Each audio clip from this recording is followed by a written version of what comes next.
Le soleil implacable de la Tech Valley martelait les façades de verre de Zenith Corp, géant technologique. Au sein de ce temple de l'innovation, l'air était lourd de la tension palpable d'une crise. L'entreprise, jadis fleuron incontesté, était à genoux.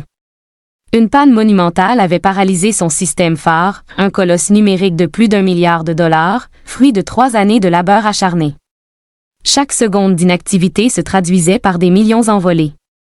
Dans la salle de conférence, le PDG, Marcus Thorne, visage cramoisi et poing rageur, martelait la table. Personne n'a de solution?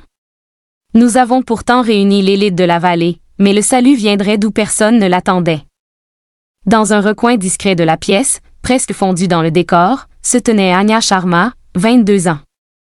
Elle n'était là que par un hasard, venue livrer des documents oubliés par sa mère, Lena, l'infatigable responsable de l'entretien qui veillait sur ses bureaux depuis 15 ans. Anya se retrouvait malgré elle témoin de la réunion de crise la plus électrique que Zenith Corp ait jamais connue. Tandis que les pontes s'accusaient mutuellement et que les ingénieurs de renom bredouillaient des explications techniques alambiquées, le regard d'Anya, vif et perçant, parcourait le code affiché à l'écran. Une danse silencieuse d'algorithmes et de lignes s'opérait sous ses yeux. En un clin d'œil, elle repéra la faille, une discrète virgule mal placée, minuscule erreur de syntaxe, mais germe d'une boucle infinie au cœur du système de sécurité. « Excusez-moi » murmura Anya, sa voix à peine audible. 30 paires d'yeux se braquèrent sur elle, comme si un spectre venait de prendre la parole. Isabelle Dubois, directrice technologique, réputée pour son arrogance tranchante, fronça les sourcils. « Qui êtes-vous, s'il vous plaît? » Cette réunion est strictement réservée au personnel autorisé. Son ton était une lame voilée de mépris. Anya hésita, le poids des regards incrédules sur ses épaules. « Je m'appelle Anya.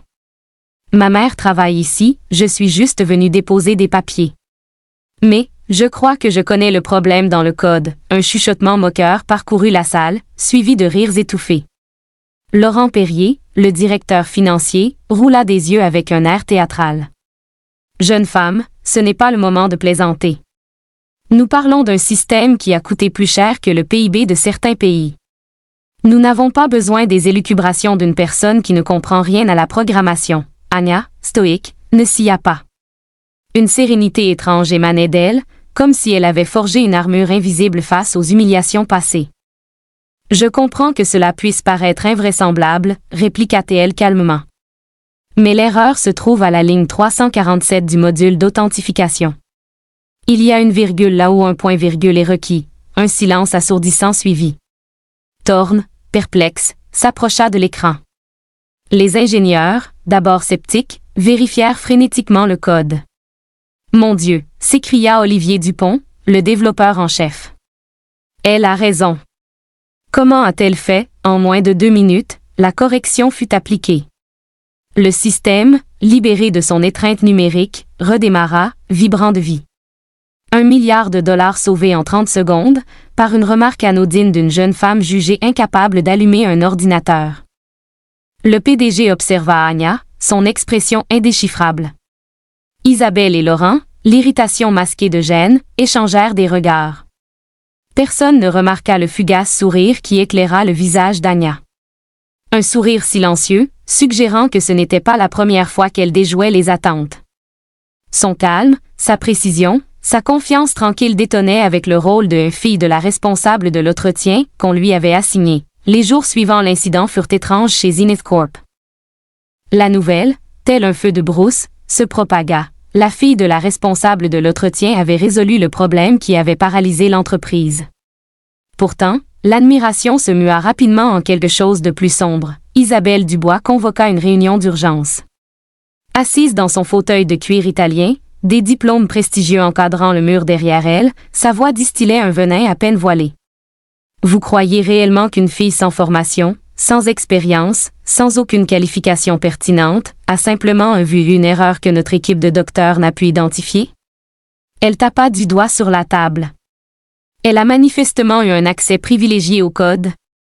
Probablement via sa mère, qui a un accès illimité au bureau après les heures de travail. Laurent acquiesça vigoureusement. C'est exactement ce que je pensais. Une personne avec son parcours ne peut pas posséder ce genre de connaissances techniques. C'est soit de la chance, soit des informations privilégiées. Ils ignoraient qu'Anya Sharma n'était pas une simple fille de responsable de l'entretien. À 16 ans, elle avait été acceptée, bourse complète en poche, au programme d'informatique de l'Université de Cambridge. Mais la vie en avait décidé autrement. Le diagnostic de cancer de sa mère, Lena, et l'amoncellement des factures médicales l'avaient contrainte à reporter ses rêves universitaires. Durant 6 années, tout en cumulant les emplois à temps partiel pour subvenir aux besoins de sa famille, Anya avait dévoré la programmation en autodidacte. Dans le silence de la nuit, après que sa mère se soit endormie, elle se plongeait dans des cours en ligne, contribuait à des forums sous des pseudonymes et résolvait des problèmes complexes sur des plateformes de codage. Sa réputation en ligne, sous le nom de CodeSage, était respectée par des programmeurs du monde entier, un secret bien gardé chez Zenith Corporation. 3 jours après l'incident, Anya fut convoquée dans le bureau d'Isabelle, un espace intimidant aux baies vitrées offrant une vue imprenable sur la ville, et au mobilier hors de prix. Anya, c'est bien ça. Isabelle lui offrit un sourire teinté de fausse cordialité. Je dois éclaircir quelques points. Votre enthousiasme est louable, mais nous ne pouvons tolérer l'accès d'employés non autorisés à des informations confidentielles. Anya, calme, garda les mains sur ses genoux. Je n'ai eu accès à aucune information confidentielle. Madame Dubois. J'ai simplement observé le code affiché à l'écran. Ah, donc vous affirmez avoir identifié une erreur complexe dans un système d'1 milliard de dollars simplement en observant? La voix d'Isabelle dégoulinait de sarcasme. Fascinant. Et où avez-vous développé cette expertise extraordinaire? En étudiant? Isabelle rit, un rire sec et désagréable. Où est votre diplôme? Votre expérience professionnelle, Anya sentit la brûlure familière de l'humiliation, mais son expression resta impénétrable. C'était la même sensation qu'à 16 ans, quand un conseiller d'orientation l'avait encouragée à considérer des études plus pratiques après avoir découvert ses origines. Je n'ai pas de diplôme universitaire, admit Anya calmement. Mais cela ne remet pas en question ce que j'ai observé. Isabelle se pencha en avant, ses yeux brillants d'une cruauté calculée. Anya, ma chère, soyons clairs. Cette entreprise investit des millions pour recruter les meilleurs talents mondiaux. Nous n'avons pas besoin des suppositions bien intentionnées de personnes qui, eh bien, n'ont pas le bagage nécessaire pour comprendre la complexité de nos systèmes. Laurent, jusqu'alors silencieux, se joignit à l'assaut. Ce que Isabelle tente d'expliquer, c'est qu'il existe une hiérarchie pour des raisons importantes. Des personnes comme vous n'ont simplement pas la formation requise pour une contribution technique. Des gens comme moi, répéta Anya, sa voix toujours calme, mais avec une lueur différente dans les yeux. Eh bien, hésita Laurent, réalisant qu'il s'aventurait sur un terrain glissant. Des gens sans formation technique formelle, bien sûr. Anya acquiesça lentement, comme si elle assimilait l'information, mais intérieurement, chaque mot était archivé avec soin. Des années de préjugés, subtils et flagrants, lui avaient appris à reconnaître la sous-estimation. Et plus précieux encore, à l'utiliser à son avantage. Je comprends parfaitement, dit Anya en se levant. Merci de m'avoir éclairé sur la position de l'entreprise. Alors qu'elle se dirigeait vers la porte, Isabelle ne put s'empêcher d'asséner un dernier coup. Oh, Anya, il serait préférable que vous ne mentionniez pas cet incident à d'autres employés. Nous ne voulons pas créer de fausses attentes quant à de futures opportunités. Anya s'arrêta à la porte, se retourna et sourit. Un petit sourire, presque imperceptible, mais il y avait quelque chose qui mit Isabelle mal à l'aise. Bien sûr, Madame Dubois. Je comprends que certaines personnes préfèrent garder certaines choses secrètes. Après le départ d'Anya, Isabelle et Laurent échangèrent des regards satisfaits, convaincus d'avoir remis la jeune femme à sa place. Ils ignoraient qu'ils venaient de commettre une erreur fatale, sous-estimant quelqu'un qui avait passé des années à être sous-estimé, et qui avait développé des stratégies redoutables face à l'arrogance. Ce soir-là, alors qu'elle aidait sa mère à prendre ses médicaments, Lena remarqua que quelque chose avait changé dans l'attitude de sa fille. Un problème au travail, ma chérie? Anya sourit et embrassa le front de sa mère. Rien que je ne puisse résoudre, maman. Certaines personnes doivent simplement apprendre que l'intelligence ne vient pas avec un diplôme, et que sous-estimer quelqu'un peut être une erreur très coûteuse. Pendant que Lena s'endormait, Anya ouvrit son ordinateur portable personnel et saisit un identifiant que Isabelle et Laurent n'auraient jamais imaginé. CodeSage. Son compte sur la plateforme de développement affichait des milliers de contributions à des projets open source respectés, y compris des systèmes utilisés par Zenith Corporation. Ces forums de programmation révélaient des années de solutions élégantes à des problèmes complexes, toutes signées de son pseudonyme. Mais ce n'était que la pointe de l'iceberg. Ayant observé pendant des années les rouages de l'entreprise à travers les récits de sa mère, Anya avait acquis une compréhension profonde non seulement des systèmes techniques de Zenith Corp, mais aussi de ses vulnérabilités politiques et structurelles. Chaque humiliation infligée par Isabelle, chaque commentaire condescendant de Laurent, chaque regard méprisant des cadres était soigneusement répertorié. Non par vengeance, mais parce qu'Anya avait appris très tôt une leçon précieuse, la connaissance. C'est le pouvoir, et la patience est une stratégie. Tandis qu'elle tapait des lignes de code avec la précision d'un chirurgien, ses yeux brillaient d'une détermination insoupçonnée. Il croyait connaître Anya Sharma, la fille de la responsable de l'entretien qui avait eu de la chance. Ils ignoraient qu'ils étaient sur le point de découvrir que certaines personnes ne se contentent pas de survivre aux préjugés, mais deviennent plus fortes et plus dangereuses à chaque tentative d'humiliation. Au cours des 2 semaines qui suivirent l'échange avec Isabelle Dubois, la vie d'Anya chez Zenith Corp devint un exercice méticuleux d'observation et de documentation. Chaque interaction condescendante, chaque remarque voilée, chaque regard dédaigneux était enregistré dans sa mémoire. Isabelle et Laurent avaient commis une erreur fondamentale, ils avaient cru que l'humiliation suffirait à réduire au silence quelqu'un qui avait survécu à une décennie de préjugés systématiques. Un mardi matin, alors qu'elle rangeait des dossiers techniques dans le bureau d'Isabelle, Anya remarqua un dossier laissé ouvert.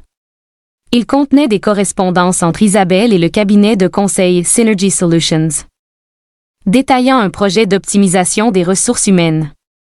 Traduit du jargon d'entreprise, cela signifiait des licenciements massifs pour le département technologique. Le timing était révélateur. Juste après avoir sauvé le système d'$1 milliard, Isabelle prévoyait de réduire les coûts en licenciant les mêmes ingénieurs qui n'avaient pas réussi à résoudre le problème. Plus intéressant encore, Isabelle recevait une commission substantielle pour chaque licenciement approuvé, un conflit d'intérêts direct avec les politiques éthiques de l'entreprise. Anya photographia discrètement les documents avec son téléphone, une compétence perfectionnée en aidant sa mère à documenter les irrégularités professionnelles dans ses emplois précédents. 2 jours plus tard, pendant sa pause déjeuner, Anya reçut un message qui allait changer la donne. Sur son profil Jube, où elle opérait sous le nom de Code Sage, une demande de connexion d'un utilisateur appelé Zenith Whistleblower a apparu. « Je sais qui vous êtes dans la vraie vie », disait le message, « et je sais qu'il vous sous-estime de manière criminelle. On peut discuter. » D'abord méfiante, Anya faillit ignorer le message. Mais quelque chose dans la rédaction, technique et directe, la fit hésiter. Après quelques échanges prudents, elle découvrit qu'elle discutait avec le Dr Liam Davis, le fils du développeur principal Olivier Dupont, celui-là même qui avait confirmé sa correction le jour de l'incident. Liam était ingénieur logiciel senior chez Zenith Corp, mais travaillait à distance depuis Dublin. « Je suis votre travail en ligne depuis 2 ans », avoua Liam lors d'une conversation cryptée. « Vos solutions pour les systèmes distribués sont parmi les plus élégantes que j'ai jamais vues. Quand mon père m'a raconté ce qui s'était passé, j'ai tout de suite su que Anya Sharma et Code Sage étaient la même personne. » Liam révéla un fait qui fit bouillir le sang d'Anya. Isabelle s'était publiquement attribué le mérite d'avoir découvert l'erreur qui avait sauvé le système, affirmant lors de réunions de direction qu'elle avait guidé une employée junior pour trouver le problème. La version officielle consignée dans les documents de l'entreprise indiquait que Isabelle Dubois avait personnellement dirigé la résolution de la crise. Elle prévoit d'utiliser cela pour obtenir une promotion au poste de vice-présidente mondiale de la technologie, poursuivit Liam. La présentation finale aura lieu dans 3 semaines, et elle utilisera sa solution comme étude de cas principale. À cet instant, Anya comprit qu'elle était confrontée à bien plus que des préjugés individuels. Il s'agissait d'un système entier conçu pour exploiter des personnes comme elle tout en les rendant invisibles. Isabelle ne s'était pas contentée de lui voler son mérite, elle construisait toute sa carrière sur cette appropriation. Mais Liam avait d'autres informations. Il y a des rumeurs selon lesquelles elle manipule les algorithmes d'évaluation des performances pour justifier des licenciements. Si j'ai raison, elle enfreint au moins 6 réglementations fédérales sur les pratiques de travail équitable. Anya resta silencieuse un instant, assimilant l'ampleur de ce qu'elle venait de découvrir. Puis, pour la première fois depuis des semaines, elle sourit. Ce n'était pas un sourire résigné, mais quelque chose de prédateur et de calculé. Liam, tu as accès aux journaux du système d'évaluation des performances, pas directement, mais je connais quelqu'un qui a accès. Pourquoi? Parce que j'en aurais besoin pour ce que j'ai en tête. Au cours des jours suivants, Anya opéra à 2 niveaux. En public, elle maintenait son rôle de fille de la responsable de l'entretien humble et reconnaissante, saluant Isabelle avec des sourires polis et acceptant sans protester d'être gentiment découragée et de participer aux réunions techniques. Mais en privé, avec l'aide de Liam, elle constituait un dossier qui ferait passer l'enquête du Watergate pour un travail scolaire. Liam l'a mis en contact avec le Dr Sophia Kahn, une experte en analyse de données judiciaires travaillant à distance pour Zenith Corp depuis Toronto. Sophia fut indignée d'apprendre la situation. Vous voulez dire qu'ils ont volé votre solution, et qu'ils l'utilisent maintenant pour justifier des licenciements? C'est révoltant, déclara Sophia lors d'un appel vidéo crypté. J'ai accès à toutes les métadonnées du système. Je peux prouver exactement quand et par qui chaque ligne de code a été modifiée. Le trio se mit au travail de manière systématique. Liam fournissait un accès interne, Sophia analysait les données techniques, et Anya coordonnait le tout en poursuivant sa routine quotidienne. Ce qu'ils découvrirent était encore pire que ce qu'ils craignaient. Isabelle n'avait pas seulement volé le crédit d'Anya, elle s'était systématiquement attribué les solutions de plusieurs développeurs juniors au cours des 2 dernières années. Usaines d'innovations techniques importantes avaient été développées par Isabelle Dubois, alors qu'en réalité, elle savait à peine distinguer le HTML du CSS. Pire encore, les algorithmes d'évaluation avaient été délibérément manipulés pour sous-estimer les performances des employés d'origine africaine et latino-américaine, tout en gonflant artificiellement les résultats des cadres caucasiens comme elle. Les preuves étaient irréfutables. Corrélations statistiques, pistes d'audit numérique, et même des enregistrements audio de réunions où Isabelle discutait ouvertement de la manière de gérer la diversité sans compromettre les normes. Laurent était également impliqué jusqu'au cou. En tant que directeur financier, il avait approuvé plusieurs primes pour Isabelle basées sur les innovations qu'elle avait volées, tout en réduisant les budgets de formation destinés aux employés issus de minorités. Ils ont mis en place tout un système, conclut Sophia après avoir analysé des téraoctets de données, du vol intellectuel systémique déguisé en méritocratie. À l'approche de la date de la présentation d'Isabelle, Anya finalisa ses préparatifs. Elle avait tout documenté, capture d'écran de code avec horodatage, enregistrement audio de conversations discriminatoires, analyse statistique prouvant la manipulation algorithmique, et même des preuves que Isabelle avait enfreint les lois fédérales sur les droits civiques.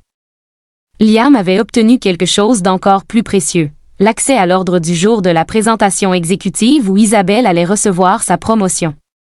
C'est une vidéoconférence avec tous les vice-présidents mondiaux, rapporta-t-il. Elle sera retransmise en direct dans tous les bureaux de l'entreprise. Plus de 2000 employés vont la regarder. Parfait, répondit Anya, ses doigts volant sur le clavier alors qu'elle terminait ses préparatifs. Des témoins, ce sera plus que suffisant. Anya resta silencieuse un instant, assimilant l'ampleur de ce qu'elle venait de découvrir. Puis, pour la première fois depuis des semaines, elle sourit.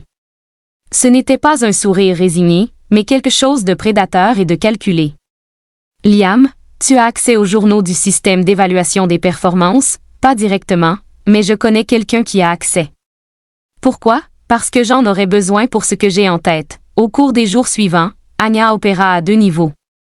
En public, elle maintenait son rôle de fille de la responsable de l'entretien humble et reconnaissante, saluant Isabelle avec des sourires polis et acceptant sans protester d'être gentiment découragée et de participer aux réunions techniques. Mais en privé, avec l'aide de Liam, elle constituait un dossier qui ferait passer l'enquête du Watergate pour un travail scolaire. Liam l'a mis en contact avec le Dr Sophia Kahn, une experte en analyse de données judiciaires travaillant à distance pour Zenith Corp depuis Toronto. Sophia fut indignée d'apprendre la situation.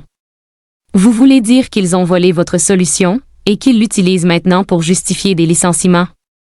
C'est révoltant, déclara Sophia lors d'un appel vidéo crypté.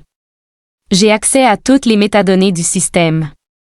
Je peux prouver exactement quand et par qui chaque ligne de code a été modifiée. Le trio se mit au travail de manière systématique.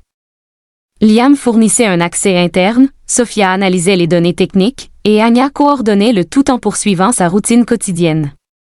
Ce qu'ils découvrirent était encore pire que ce qu'ils craignaient.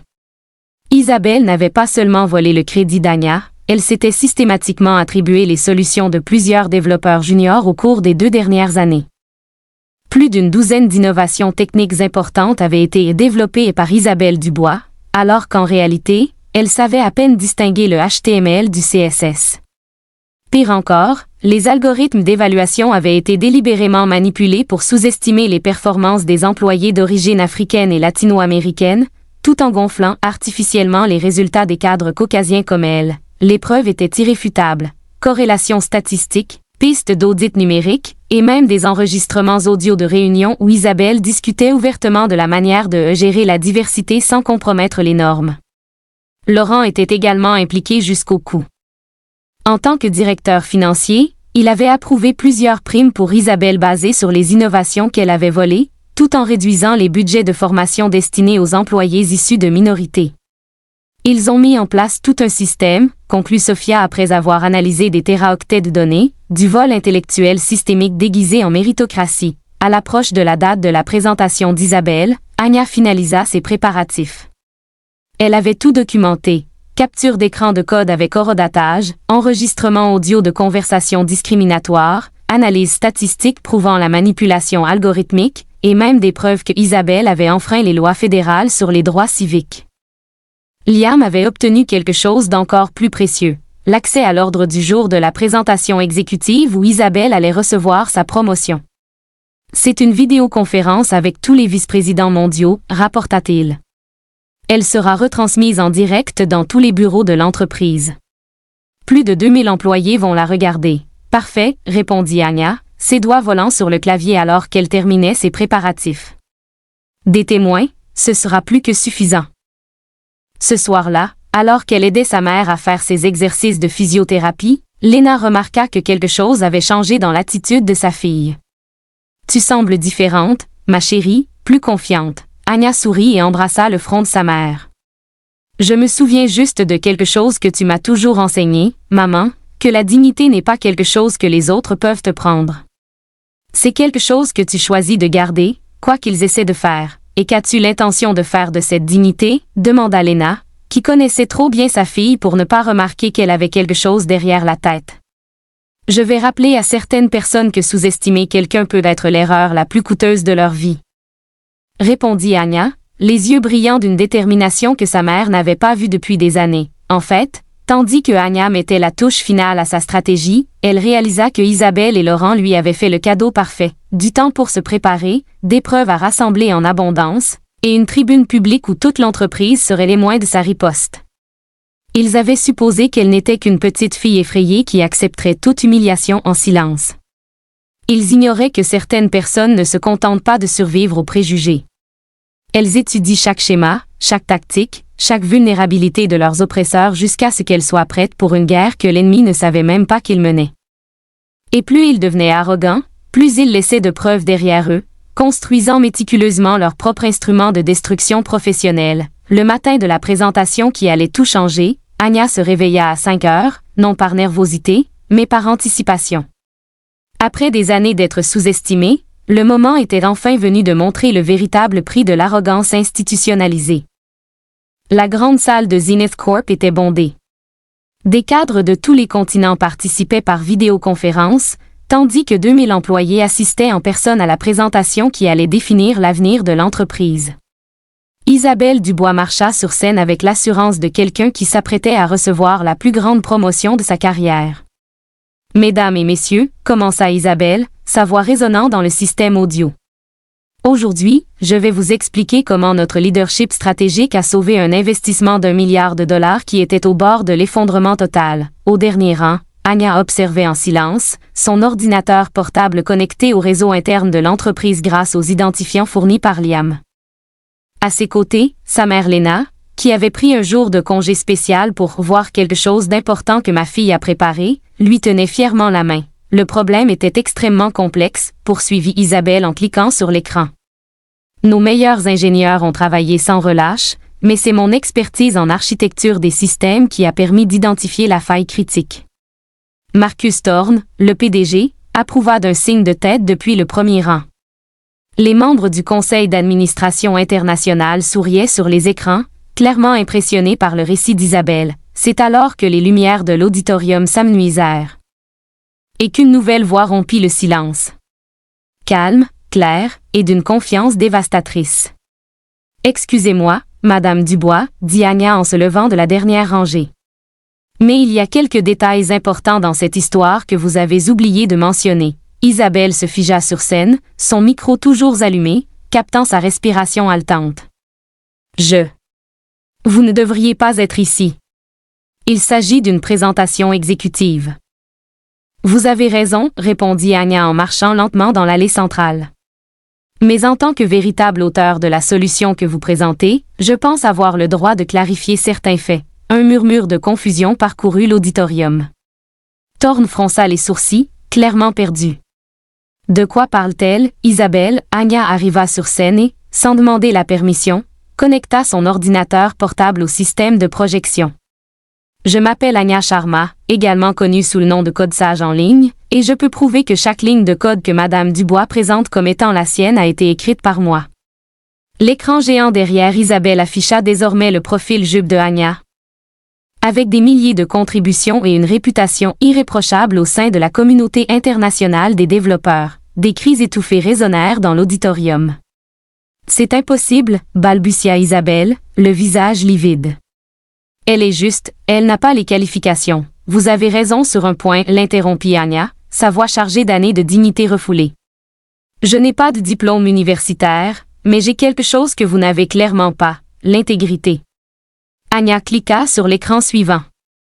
Des horodatages détaillés indiquaient exactement quand chaque correction avait été apportée au système Zenith Corp, correspondant parfaitement au commis sur jupe de Code Sage. Mais voler mon travail n'était qu'un début, poursuivit Anya, sa présentation s'enchaînant avec la précision d'un procureur expérimenté. Le docteur Sophia Khan, notre experte médico-légale, a découvert quelque chose de bien plus sinistre. L'écran affichait désormais des graphiques statistiques accablants, des corrélations entre l'origine ethnique et les évaluations de performance, des preuves irréfutables de manipulation algorithmique, des emails internes discutant de la manière de gérer la diversité sans compromettre les normes. Laurent, assis au deuxième rang, transpirait visiblement. C'est sorti de son contexte, vraiment? Anya sourit en cliquant pour lancer un enregistrement audio d'une clarté cristalline. La voix d'Isabelle résonna dans l'auditorium. Nous devons être malins, Laurent. Nous ne pouvons pas simplement licencier ouvertement les personnes d'origine africaine et latino-américaine, mais si les algorithmes montrent qu'ils ne répondent pas aux normes, le silence dans l'auditorium était pesant. Sur les écrans de vidéoconférence, les cadres internationaux échangeaient des regards choqués. Thorne était blanc comme un linge. C'est un coup monté, s'écria Isabelle. Retrouvant enfin sa voix. Elle ment, elle fabrique des preuves, vraiment? Anya resta impassible. Alors, pouvez-vous expliquer pourquoi vous avez reçu des commissions de 200 000 $ pour chaque licenciement approuvé par Synergy Solutions? Une entreprise qui, comme par hasard, appartient à votre beau-frère? L'écran affichait désormais des contrats, des virements bancaires, et un réseau de corruption qui s'étendait sur 2 ans. Isabelle Dubois ne se contentait pas de voler le mérite d'autrui, elle fomentait une discrimination systématique. Mesdames et messieurs, dit Anya en s'adressant directement aux caméras. Pendant 2 ans, cette entreprise a été rongée par un cancer. Non seulement du vol intellectuel, mais une discrimination institutionnalisée déguisée en méritocratie. Liam Davis, connecté depuis Dublin, apparut sur l'un des écrans. Je peux confirmer chaque ingénieur senior ayant accès au système, j'ai personnellement été témoin de la manipulation des données. Isabelle regarda désespérément Thorne, les membres du conseil d'administration, n'importe quel allié. Mais les visages autour d'elle ne révélaient que l'horreur et le dégoût. Sa carrière de 15 ans s'effondrait en temps réel, retransmise en direct à des milliers de personnes. Marcus, supplia-t-elle, utilisant le prénom du PDG pour la première fois depuis des années. Tu me connais, nous avons travaillé ensemble pendant, je croyais te connaître, répondit Thorne, la voix glaciale, mais la personne que je connaissais n'aurait pas volé le travail d'une jeune femme brillante pour ensuite tenter de détruire sa carrière. Anya s'approcha du micro une dernière fois. Je n'ai pas fait cela par vengeance. Je l'ai fait parce que je crois que des entreprises comme Zenith Corp peuvent être meilleures. Elles peuvent être des lieux où le talent est reconnu indépendamment du nom de famille, du diplôme ou de la couleur de peau, lorsque l'auditoire éclata en applaudissements. Isabelle Dubois était seule sur scène, les mains tremblant de manière incontrôlable. En 15 minutes, elle avait perdu sa carrière, sa réputation, et toute chance de retravailler dans la Tech Valley. Laurent était déjà escorté vers la sortie par des agents de sécurité, son téléphone sonnant sans discontinuer, probablement des avocats essayant de limiter les dégâts. Pendant ce temps, Anya descendit de la scène avec le même calme avec lequel Ellie était montée. Sa mère l'attendait, les larmes aux yeux, et pour la première fois depuis des années, Anya eut le sentiment que le monde voyait enfin qui elle était vraiment. 6 mois après la présentation qui avait détruit 2 carrières et remodelé toute une entreprise. Anya Sharma s'assit dans son nouveau bureau en tant que directrice de l'innovation et de l'éthique technologique chez Zenith Corporation. La vue panoramique qui semblait autrefois inaccessible faisait désormais partie de son quotidien. Isabelle Dubois avait découvert qu'une réputation détruite dans le domaine de la technologie se propageait comme un virus, rapidement et de manière impossible à effacer. Après que des enquêtes fédérales aient confirmé des violations des droits civils, elle était confrontée non seulement à la fin de sa carrière, mais aussi à des poursuites pénales. Sa dernière tentative pour trouver un emploi avait été rejetée par une start-up qui, ironiquement, utilisait des codes open source développés par Anya. Laurent Perrier connut un destin encore plus poétique. Les commissions illégales lui valurent des amendes qui engloutirent ses économies et sa maison à Beverly Hills. Il travaillait désormais comme comptable dans un petit cabinet, ses ambitions d'empire réduites à des feuilles de calcul pour de petites entreprises. Marcus Thorne était devenu un PDG complètement différent. Anya m'a appris que le vrai Alan n'a pas besoin de pédigré. Il a juste besoin d'une opportunité, déclara-t-il lors d'une conférence sur le leadership éthique. La transformation de Zenith Corp fut radicale. Le nouvel algorithme d'évaluation supervisé par Anya élimina les biais systématiques. La productivité augmenta de 40%, prouvant que la diversité n'était pas seulement moralement correcte, mais aussi économiquement intelligente. Lena Sharma, qui avait désormais accès aux meilleurs soins médicaux, observait avec fierté sa fille.